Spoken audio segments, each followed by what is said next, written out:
Halo semuanya, gimana kabarnya? Semoga semua dalam keadaan baik-baik saja dan juga semua dalam keadaan sehat-sehat saja. Kita bertemu di sesi kali ini yang akan membahas mengenai internet marketing. Ada beberapa hal yang pengen kita capai di sesi kali ini. Yang pertama adalah yang kita harapkan adalah mahasiswa mampu memahami bentuk dan juga pengaruh daripada internet marketing itu sendiri. Dan kemudian tujuannya adalah kita dapat memahami dan mampu mengaplikasikan konsep internet dan juga strategi digital marketing pada sebuah perusahaan ataupun dalam sebuah produk ataupun layanan. Dan yang kita harapkan di sini indikatornya adalah kalian sebagai mahasiswa mampu memahami sebagai bentuk pemasaran di internet dan juga mampu memahami pengaruh internet marketing dan juga advertisingnya bagi sebuah perusahaan.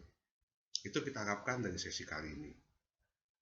Sebelum kita masuk kepada konsep internet marketing ataupun digital marketing, kita mulai dulu dengan 3 buah studi kasus yang ada di Indonesia. Kita mulai yang pertama, dan saya yakin teman-teman pernah melihat sebuah aplikasi atau implementasi digital marketing pada produk Aqua. Sejak tahun 2015, dimulai tahun 2015, Aqua mengkampanyekan sebuah campaign dengan hashtag Ada Aqua. Dan di sini tidak hanya untuk online, dia juga berintegrasi dengan offline juga. Jadi sebuah kampanye marketing yang tidak hanya fokus pada satu online saja, tapi juga dua-duanya yaitu online dan offline. Dan kampanye ini terbilang sangat berhasil dan mampu memperkuat positioning Aqua sebagai top brand produk air mineral di dalam kemasan yaitu AMDK. Dan fokusnya target market pada kampanye Ada Aqua ini dia benar-benar menyasar segmen anak muda. Ya, dan sebenarnya kalau kita perhatikan, pesan yang ingin disampaikan oleh Aqua dengan adanya hashtag Ada Aqua itu sederhana sekali, yaitu mengajak orang untuk sadar dan betapa pentingnya minum air putih untuk menunjang aktivitas. Mungkin kita bisa lihat contoh di sebelah kanan, kamu fokus, ada Aqua, dan sebagainya. Dan ternyata berdasarkan hasil riset, kampanye pemasaran ini dengan hashtag Ada Aqua itu mampu meningkatkan penjualan dari Ada Aqua sebesar 30%. Dan kita bisa melihat apa yang dilakukan oleh Ada Aqua dengan hashtag Ada Aqua oleh Aqua itu sendiri. Kita lihat di sini dia benar-benar terintegrasi antara online dan offline. Mulai ada di Twitternya, ini juga ada di websitenya, kemudian ada di YouTube, dan juga ini ada videonya juga ya, beberapa iklan Facebook, dan juga dia punya sebuah box yang dia promosikan secara offline. Jadi kita bisa lihat di sini bagaimana si Aqua ya mampu mengintegrasikan hashtag ada Aqua baik secara online maupun dan offline menjadi satu. Itu dia kekuatan. Kita coba lihat lagi di kasus yang kedua yang agak sedikit berbeda. Ini dikembangkan oleh Pokari Sweat. Pokari Sweat dia juga membuat sebuah campaign dengan judul adalah Safe Running. Ya. Jadi tujuannya adalah dia ingin mengedukasi karena memang pada saat itu di 5 tahun terakhir kita bisa melihat banyak sekali event-event running yang ada di Indonesia. Dia ingin melakukan edukasi bagi para pelari mengenai teknik berlari yang aman dan benar. Seperti misalnya pentingnya kebutuhan akan minuman yang mengandung ion sebelum, saat, dan setelah berlari, dan berbagai persiapan lainnya. Dan kalau kita lihat, kampanye itu sebetulnya bukan hanya bertujuan untuk mempromosikan sebuah produk, terutama bagi Pocari Sweat-nya. Namun Pocari Sweat sadar bagaimana dia memberikan kepuasan untuk pada pelanggan untuk menjawab apa yang dibutuhkan dan apa yang diinginkan oleh pelanggan tersebut. Ya. Dan di sini Pocari Sweat juga menggunakan media digital, dan tidak hanya media digital, dia juga menggunakan media offline juga. Jadi benar-benar di sini dia menggunakan online dan offline juga yang terintegrasi untuk mengkampanyekan sebuah hashtag namanya Sertani. Dan kita lihat apa yang dilakukan. Sama seperti tadi kita lihat di Adaqua, dia juga punya beberapa hashtag di Twitter, dia punya juga di YouTube, dan dia juga punya event-event offline untuk mempromosikan safe running. Itu studi case yang kedua. Kita coba lihat lagi bagaimana studi kasus yang ketiga, yang saya yakin kalian mungkin pernah melihat ini, yaitu sebuah hashtag yang dikembangkan oleh Tokopedia dengan nama hashtag mulai ada dulu. Apa yang menarik dari campaign ini? Campaign ini benar-benar ditunjang dengan sebuah riset awal daripada Tokopedia itu sendiri. Dia membuat sebuah riset, kalau teman-teman lihat di sini, ya, dia mengatakan ada sebuah studi yang mengatakan bahwa kebanyakan orang tuh mengalami kesulitan ketika mengejar mimpi mereka. Istilahnya mungkin sesimpelnya adalah banyak orang pengen mimpi, banyak orang punya mimpi, tapi mereka tidak melakukan aksi. Saya pengen banyak, tapi kita tidak mulai-mulai, kita takut mulainya atau sebagainya. Bahkan hasil risetnya 92% orang dewasa gagal mencapai aspirasi yang mereka tetapkan di waktu muda. Dan sementara itu hanya 6% yang berhasil mendapatkan pekerjaan sesuai dengan cita-cita mereka di masa kecil. Memang banyak faktor ya, tentunya banyak faktor. Tapi faktor utama yang dilakukan berdasarkan hasil riset oleh Tokopedia, 90% dari populasi mengakui bahwa mereka sering menunda-nunda. Ya. Dengan bahkan 20% diantaranya merupakan pelaku kronis dari sifat menunda tersebut. Jadi dia mengetahui bahwa banyak masyarakat Indonesia, terutama generasi muda, yang suka menunda-nunda. Saya punya mimpi besar, tapi saya menunda untuk melakukannya. Sehingga kampanye dilakukan oleh Tokopedia dengan namanya hashtag mulai aja dulu. Dan sama dengan yang dua studi kasus di awal, dia juga menggunakan integrasi online dan juga offline. Jadi online-nya di sini kita bisa lihat, ini ada di beberapa sosial media, ini juga ada di YouTube, dan juga menggunakan baliho-baliho besar sebagai media integrasi offline. Itu adalah 3 contoh studi kasus yang ada di Indonesia, bagaimana sebuah perusahaan menggunakan integrasi antara online dan offline menjadi satu. Ya. Jadi yang kita perlihatkan di sini adalah ketika kita ingin melakukan sebuah promosi, digital itu tidak terpisah daripada namanya offline. Jadi bukan tidak ada ceritanya ketika kita melakukan sebuah kampanye atau melakukan sebuah promosi, itu terpisah antara online maupun offline. Yang mendasari dari konsep digital marketing itu sebenarnya masih sama, yaitu konsep fondasinya, yaitu ada di marketing itu sendiri. Saya coba ngambil definisi daripada Philip Kotler tentang marketing itu seperti apa. Di sini ada yang menarik, ya. Jadi berdasarkan definisi yang disampaikan oleh Philip Kotler, dia mengatakan marketing itu adalah fungsi daripada sebuah organisasi yang secara konstan, ya, menjaga apa? Menjaga hubungan dengan konsumen, ya, dan dia mampu membaca keinginan daripada konsumen tersebut. Bahkan dia mampu membangun sebuah produk yang menjadi keinginan siapa? Keinginan konsumen. Dan juga bagaimana dia membangun sebuah program komunikasi yang baik antara organisasi tersebut juga dengan konsumen. Dengan tujuannya apa? Untuk mencapai sebuah tujuan dari organisasi tersebut. Jadi kita lihat di sini, ketika kita bicara marketing, itu tidak hanya kita menjual produk kita. Keuntungan produk kita, penjualan produk kita itu adalah efek atau impact daripada promosi yang kita lakukan. Kenapa kita lihat dari 3 studi kasus tadi, mulai Aqua, Pocari Sweat, dan juga Tokopedia, dia tidak menjual, tidak mengatakan, oh produk saya nomor 1, tidak. Tapi dia membuat sebuah kampanye yang berhubungan dengan produk tersebut. Sehingga di dalam mindset daripada konsumennya, konsumen akan paham bahwa itu adalah produk mereka. Dan dia paham dengan kebutuhan konsumen tersebut. Nah, ini yang kita tekankan. Apakah tradisional marketing dan digital marketing itu sama atau berbeda? Jawabannya adalah sama. Tradisional marketing dan digital marketing adalah suatu hal yang konsepnya sama.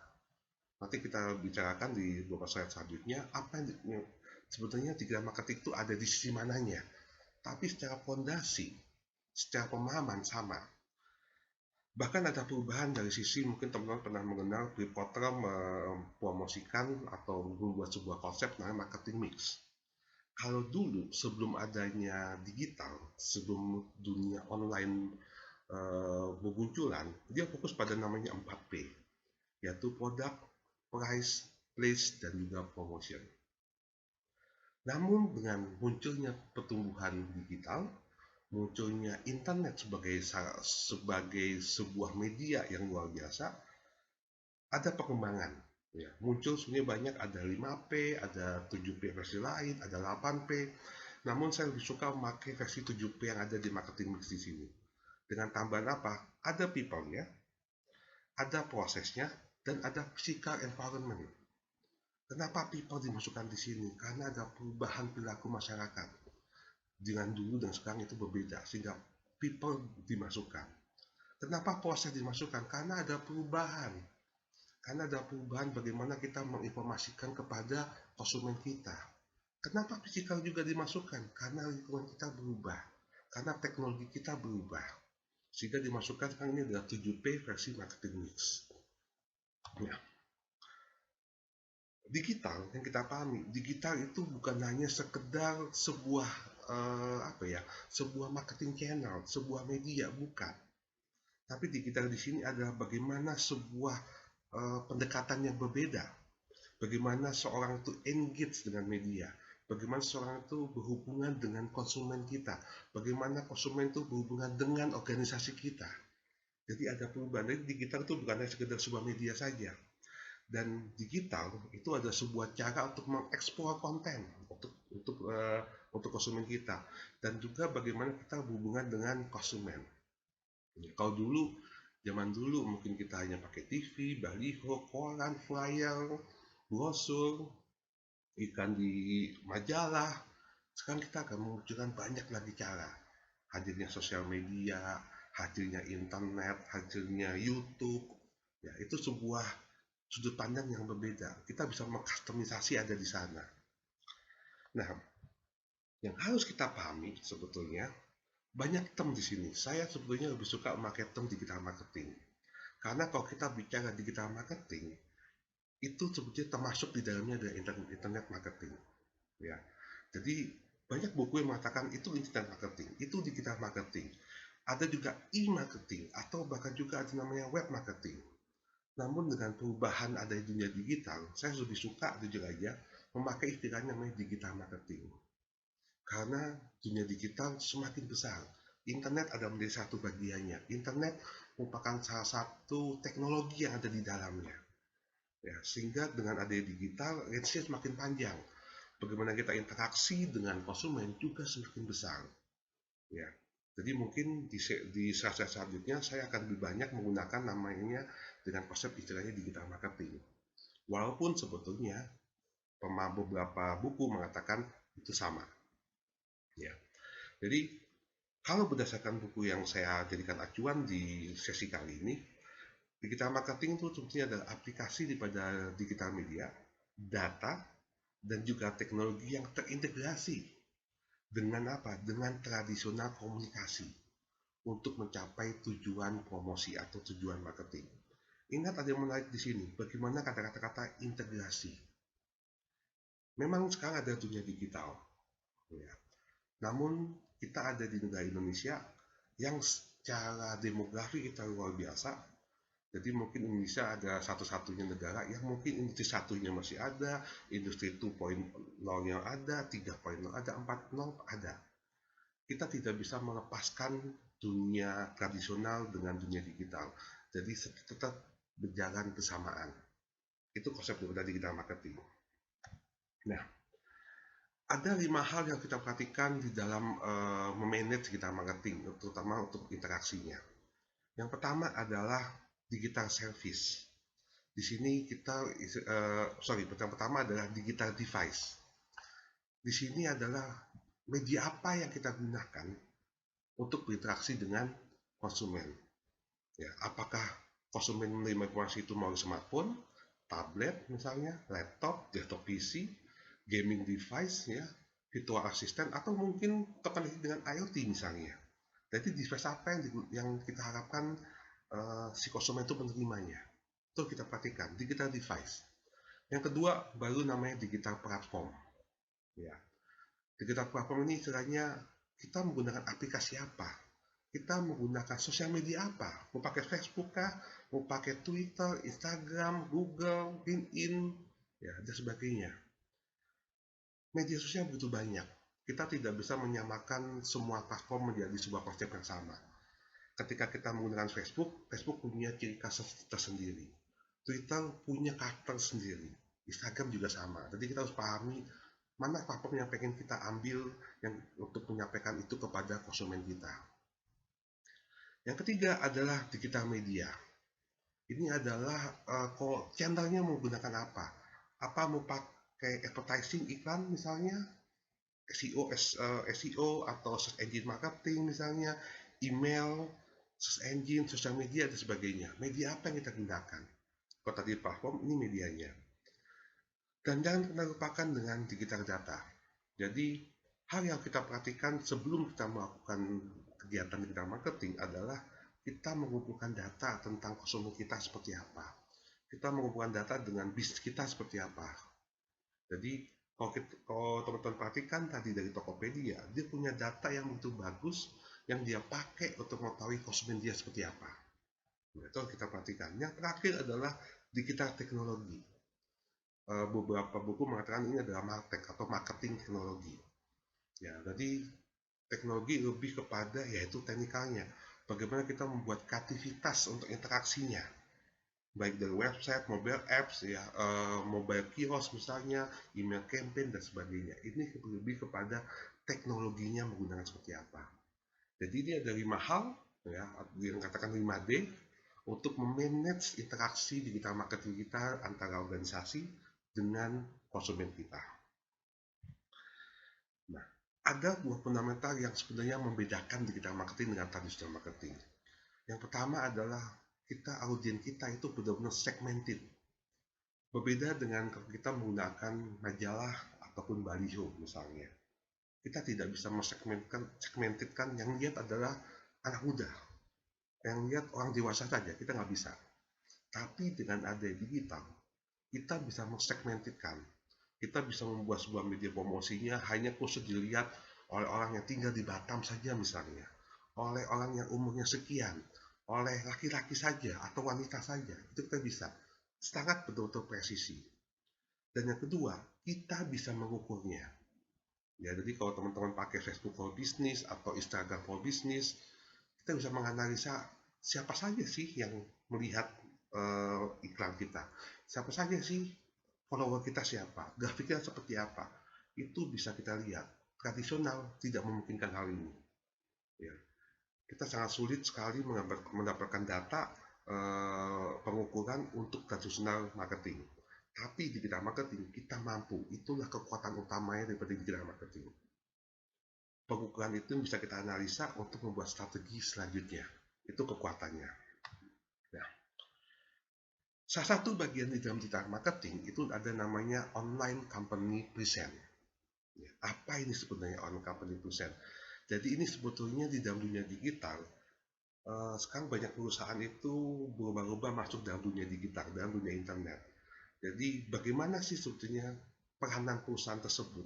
Bagaimana media yang digunakan perusahaan tersebut untuk apa? Untuk mendapatkan atau untuk menjalin interaksi dengan konsumennya.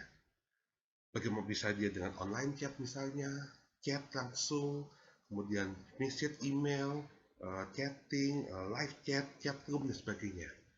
Jadi ini mempresentasikan bagaimana customer service di dalam dunia online untuk sebuah perusahaan. Mungkin kalau teman-teman balik zaman dulu 15 tahun yang lalu, hotline itu ada di mana? Hotline itu ada di surat, misalnya ada PO Box, kemudian ada juga 0800 pakai customer service telepon. Ya mungkin hanya itu aja. Tapi sekarang kita menghubungi perusahaan itu dengan apa aja? Banyak sekali medianya. Ada media sosial, ada email, telepon, chatting, live chat, ya, bahkan di mesin juga via telepon dan banyak sekali. Jadi ini yang mempresent istilahnya bagaimana sebuah perusahaan mengintegrasikan semua koneksinya untuk hubungan dengan siapa? Dengan konsumen. Ini kekuatannya sekarang. Ya, jadi banyak perusahaan yang berlomba-lomba, banyak perusahaan yang mulai beralih kepada digital. Nah, role debat digital platform sebetulnya ada dua, yaitu satu multi channel. Ya, seperti kita sebutkan di awal tadi, begitu banyak channel yang bisa kita lakukan untuk melakukan media promosi, untuk berhubungan dengan konsumen. Jadi channelnya begitu banyak, ya, dan itu kita pantau. Dan yang perlu diingat, memang multi channel, tapi setiap channel itu berbeda karakternya. Seperti yang sudah saya singgung sebelumnya, sosmed itu banyak. Facebook, Instagram, Twitter, LinkedIn, ya, YouTube, semua punya karakter yang berbeda. Kita tidak bisa menyamakan semua menjadi sebuah karakter sama, enggak. Ya, jadi benar-benar harus kita pahami karakter seperti apa, pendekatannya seperti apa. Dan yang kedua harus kita pahami adalah journey-nya, life cycle-nya. Ya. Jadi ini sekuennya, touch point-nya customer itu apa. Ketika dia mendapatkan itu di dalam Instagram, apa yang dia rasakan? Experience apa yang dirasakan oleh konsumennya? Jadi ada sebuah journey. Nanti akan kita lihat di bawah selanjutnya bagaimana journey di dalam digital marketing. Ya. Nah, ini contohnya. Jadi customer journey itu bersifat cycle. Jadi kita bisa melihat mungkin di awal customer itu aware dulu. Ya. Oh, aware. Oh, ternyata ada produk ini. Ya. Dia tertarik, tapi dia mungkin belum butuh atau dia mungkin belum merasa itu sebuah ketertarikan. Kemudian dia merasa, wah, itu menjadi sebuah ketertarikan. Ya. Terus dia evaluasi. Setelah dia evaluasi, dia perbandingan dengan lain, dia akan menjadi membeli produk tersebut. Dan ketika dia menjadi sebuah loyal, dia mendapatkan informasi yang baik, dia akan menjadi sebuah customer yang loyal. Dan ketika loyal, dia akan muter di sini lagi. Sebelum akhirnya dia mendapatkan informasi dari apa? Dari customer, dari produk baru. Ketika kita di sini, ketika kita mendapatkan sebuah customer di sini, bukan berarti kita jadi enak. Wah, customer kita loyal seumur hidup. Nggak akan. Karena begitu banyaknya informasi yang diterima internet sekarang, loyal di sini makanya bentuknya kotaknya kecil. Karena bisa saja loyal di sini dia keluar menjadi aware dengan produk yang lain. Nah, itu tantangannya. Ya. Jadi mungkin sebagai contoh saya ngomong perbandingan ada Tokopedia, Bukalapak, Shopee, ya, ada Lazada segala macam. Bisa jadi kita loyal dengan Tokopedia misalnya. Tapi ketika kita mendapatkan informasi yang berharga di Shopee misalnya, bisa jadi kita keluar dari tingkat koyalan kita karena ada mendapatkan sesuatu yang kita inginkan di tempat lain. Ya, karena banyak yang sejenis di dalam dunia saat ini. Ya, jadi itu kita perhatikan bagaimana kita menjaga loyalan daripada customer ketika mereka sudah di titik yang ada di sini. Itu tantangan terbesar sebetulnya. Ya. Sama seperti ini saya ambil dari sebuah contoh untuk customer life cycle untuk marketing untuk sebuah retail ya di sini. Di sini kita bisa melihat bagaimana dia mendapatkan awareness di sini di step pertama di reach di act, terus kemudian dia akan melakukan pembelian pertama. Ya. Nah, pembelian pertama ini bisa menjadi dua arti. Apakah dia akan menjadi repeat customer karena dia mendapatkan kebutuhannya di dalam produk kita, atau bisa jadi dia menjadi indecisive customer, yaitu yang dia diam saja. Ya. Dan ketika repeat customer, dia bisa menjadi loyal customer. Namun di satu sisi ada sebuah inactive customer di sini yang namanya lapse customer.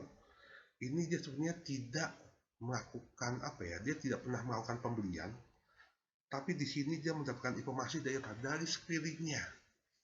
Ya. Kekuatan word of mouth di dalam sosial media itu luar biasa. Sehingga di sini dia bisa menjadi sebuah repeat customer dan akhirnya menjadi loyal customer. Jadi kita bisa melihat bagaimana kita harus menjaga, kita harus paham customer life cycle kita seperti apa. Dan bisa jadi setiap organisasi akan mendapatkan customer life cycle yang berbeda. Nah, itu yang kita perhatikan, tidak sama. Ya, jadi memang kita betul-betul harus paham kebutuhan customer kita seperti apa. Nah, bagaimana dengan model advertising atau model iklan yang ada di dalam digital marketing? Terbagi menjadi tiga, ada paid, ada own, dan earn media. Paid sesuai dengan namanya, paid membayar. Ini adalah kita membayar sesuatu, ya mungkin seperti contoh pay for click misalnya, iklan yang ada di YouTube, iklan yang ada di online news misalnya, ya. Jadi kita membayar sebuah paid, kita kerjasama dengan orang lain, ya. Di sini kita bisa lihat paid search, display ads, affiliate marketing, ya. Jadi kita membayar iklan, nah itu masuk pada paid media. Kemudian kita punya own, ini media yang kita kontrol sendiri. media milik kita. Jadi bisa website, bisa blog, email, list email ya, atau bisa yang email marketing, sosial media dan sebagainya. Jadi on media itu adalah media yang punya kita sendiri dan kita yang mengontrolnya. Ya, itu jadi istilahnya situs resmi atau media resmi kita. Ya. Nah, ada yang namanya earn media di sini. Ya, earn media ini bagaimana audien itu dapat kita jangkau ya dengan komen-komen dan sharing orang. Jadi earn media itu bagaimana kita bisa membuat orang lain itu men-share produk kita. Bagaimana kita bisa membuat orang lain mempromosikan produk kita. Ya, ini banyakkan word of mouth di sini. Ini peranan terbesar. Jadi bagaimana sebetulnya konsumen kita itu bisa kita gunakan sebagai apa? Sebagai kepanjangan tangan kita, sebagai marketers kita. Nah, itu ada di Earth Media. Jadi bagaimana ketika dia suka dengan postingan kita, dia akan melakukan share di dalam sosial medianya, sosial medianya dia. Jadi itu Earth Media. Jadi bagaimana ini tantangan kita bagaimana membuat orang atau konsumen kita tuh mau share. Ya, tentu saja share positif ya. Kalau share negatif itu bahaya lagi dalam digital media. Nah, ini ada beberapa contoh perbedaan daripada on media. Ya, mungkin lebih jelas kita bentuk tabel. Ya, channel yang kita bisa kontrol itu ada on media, kemudian paid media itu adalah brand yang kita bayar. Ya, ini on media adalah ketika customer kita become the channel. Ya. Ini contohnya ada untuk on media ada website, mobile site, ya blog, Twitter account, sosial media dan sebagainya. Untuk paid media itu ada display ad, paid search, sponsorship. Kemudian on media ada word of mouth, buzz, viral. Jadi ini punya karakter masing-masing. Kita bisa lihat, kita perhatikan mana yang pengen kita pilih di sini. Ya, jadi biasanya sebuah perusahaan pasti menggunakan 3 hal ini. Ya, 3 persentasenya aja yang kita ubah, mana kita fokuskan. Tapi bagaimanapun, terutama bagi perusahaan yang baru, ya, paid media itu di awal itu sangat dibutuhkan. Ya, karena itu menjadi satu cara untuk mempromosikan kita menjadi lebih wide sebetulnya. Namun kalau paid media tidak didukung dengan on media yang baik, nah ini akan percuma paid medianya. Jadi on media tidak akan tercipta di sini. Ini contoh daripada sebuah kita platform yang saya fokuskan di sini adalah pengguna paid media dan earn media. Ya, digital platform di sini ada web dan mobile. Kita contoh untuk digital media strategi untuk paid digital media, yaitu ada paid placement di sini, ada ads, kemudian ada paid partnership di sini, ya ada networking, community forum dan blog. Kemudian untuk earn digital media kita menggunakan sosial media strategi. Bagaimana kita membangun conversation, bagaimana kita membuat analisis, targeting, ya, dan sebagainya. Jadi kita bisa lihat di sini dan dua-duanya align, baik paid digital media maupun earn digital media. Jadi benar-benar align, terintegrasi, ya, maupun yang berbayar maupun yang digital media yang kita punya. Ya. Ini beberapa contoh daripada channel daripada digital media. Kita bisa lihat di sini ada search engine marketing, itu ada SEO, ada PPC, ya pay per click. Kemudian ada online PR, itu ada publisher outreach, community participation, ya media marketing sebagainya. Ada online partnership, online communities, social media marketing, option in email, display advertising, dan juga termasuk offline communication. Jadi ini ada beberapa key yang menjadi key utama dan media ini semuanya terintegrasi di sini. Ya, jadi kenapa ini panah menjadi satu ke tengah? Karena semua saling terintegrasi. Dan media mana yang bisa kita gunakan itu tergantung. Dan kalau kita perhatikan di dalam media channel, ya, yang warna ini agak keping, agak keping ya di sini itu semuanya 1, 2, 3, 6, 4, 5, 6 itu adalah online. Dan yang ini itu adalah offline. Jadi kita bisa lihat ketika kita masuk ke dalam digital media channel, kita tidak bisa terpisahkan daripada tradisional juga. Jadi sama-sama terintegrasi antara online dan juga offline. Jadi tidak terpisah sendiri-sendiri. Namun ada tantangan di sini. Ini adalah tantangan daripada digital communication atau digital ketika kita menggunakan digital sebagai satu media marketingnya. Yang pertama adalah complexity, ya. Kenapa dikatakan kompleks? Karena bagaimanapun saat ini di kita tuh terlalu luas, banyak informasi yang diterima oleh konsumen kita, sehingga personalisasi, variasi yang dinamik pada dunia dalam membangun sebuah iklan itu menjadi penting. Kita tidak terkadang seperti ini. Mungkin produk A itu cocok menggunakan strategi sub A. Nah, produk B belum tentu bisa menggunakan strategi A dengan baik. Belum tentu cocok karena berbeda kebutuhannya, karena berbeda karakter followernya. Jadi benar-benar sangat kompleks di sini. Ya, itu juga aja tantangannya semakin besar. Kemudian responding to kompetitor. Nah, karena makin banyak yang media saat ini, kompetitor juga semakin kreatif. Jadi mau tidak mau, nah keuntungannya adalah kita bisa tahu apa yang dilakukan oleh kompetitor kita di bidang media.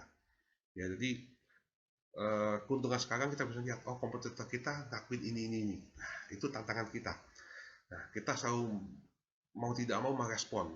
Jadi kalau teman perhatikan, saya paling suka melihat bagaimana Tokopedia, Shopee, Bukalapak, juga ada Lazada, itu saling berlomba-lomba dalam membuat sebuah digital media marketingnya.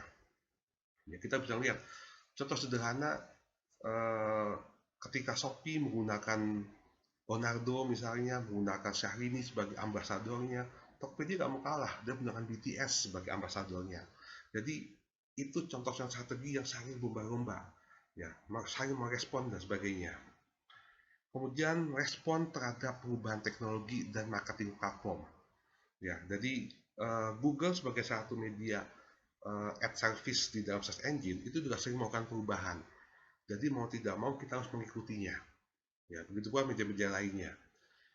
Dan biaya, ya, memang biaya itu dapat dikontrol, ya. Namun di dalam kompetitif kategoris, eh, biaya itu bisa semakin bengkak, ya. Karena tadi ada lomba berlomba, ya, itu tantangannya. Walaupun sebetulnya dengan $10 per klik pun kita udah bisa.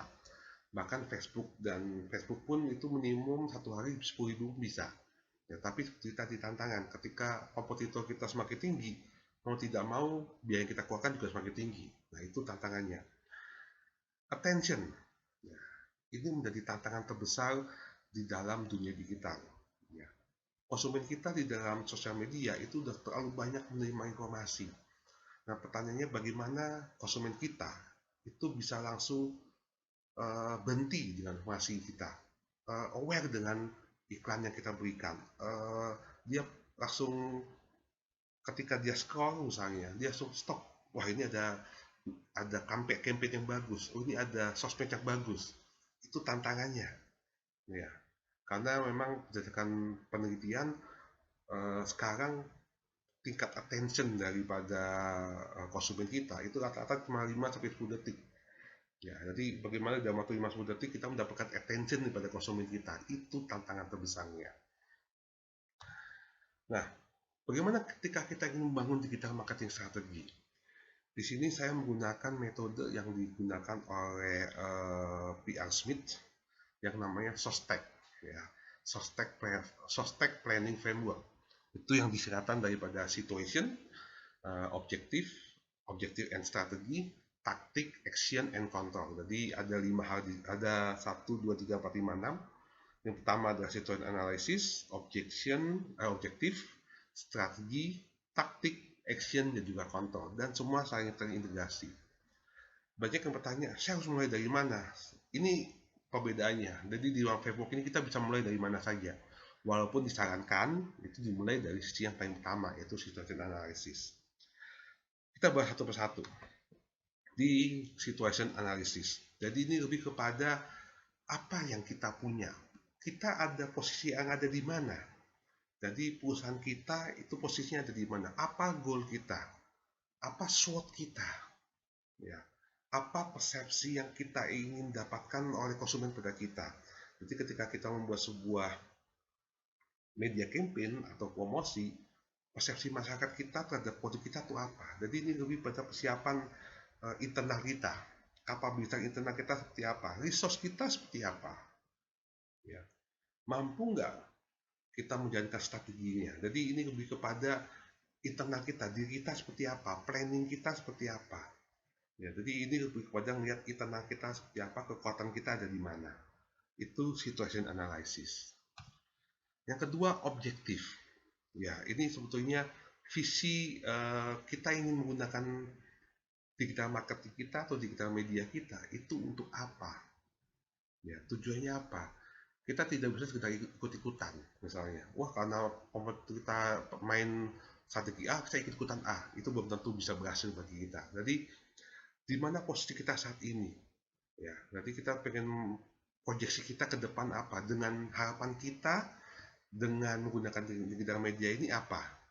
Ada yang bisa kita gunakan, ada namanya 5S objektif, yaitu sell, yaitu target kita seperti apa, serve, bagaimana kita melayani untuk mencapai target tersebut, ada sizzle, ya, itu adalah visit duration seperti apa, speak, ya, number of engaged customer seperti apa, dan save, quantified efficiency gain, jadi efisiensinya seperti apa. Ini bisa kita gunakan 5S di sini.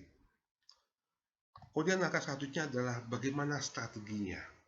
Setelah internal kita tahu, kita punya objektif ke depan seperti apa, bagaimana kita mencapainya. Kita punya mimpi ke sana, kita punya tujuan dengan digital media, kita mau melakukan ini.